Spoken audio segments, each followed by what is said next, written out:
आज सकाळी उठून झाडून वगैरे काढलं पप्पा बघायला लागलेत आणि देवपूजा वगैरे करून घेतली, स्वयंपाक केला आणि नंतर आज मैसूर पाक करणार होते मी. त्याच्यामुळं हे बघा, मैसूर पाक मध्ये आपण पीठ ते व्यवस्थित साखरेच्या पाकामध्ये मिक्स करून घेतलं आणि नंतर साईडला तेल उकळायला ठेवलं होतं. तेल उकळतं टाकू मस्त असं हलवून घ्यायचं त्याला. जेवढं आपण प्रमाण पिठाचं घेतलेलं आहे तेवढंच तेलाचं आणि साखरेचं पण घ्यायचं आणि व्यवस्थित जाळी पडूपर्यंत असं व्यवस्थित हलवून घ्यायचं. तेल पूर्ण संपवायचं टाकून.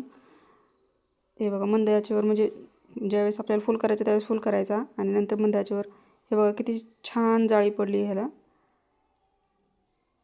हे बघा, आणखीन राहिलेलं तेल टाकत राहायचं आणि पूर्ण अशी जाळी पडूपर्यंत हलवून घ्यायचं. पूर्ण तेल वगैरे आटल्याच्या नंतर काढून घ्यायचं एका ह्याच्यामध्ये आणि त्याच्या वड्या पाडायच्या.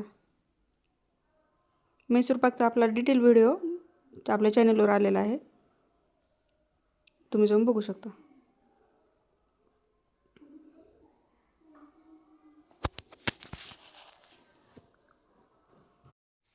आपला मैसूर पाक कसा वाटला आणि व्हिडिओ कसा वाटला प्लीज कमेंटमध्ये सांगा आणि व्हिडिओ आवडला असेल तर चॅनलला सबस्क्राईब करा.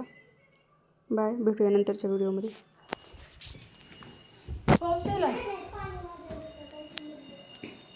अगे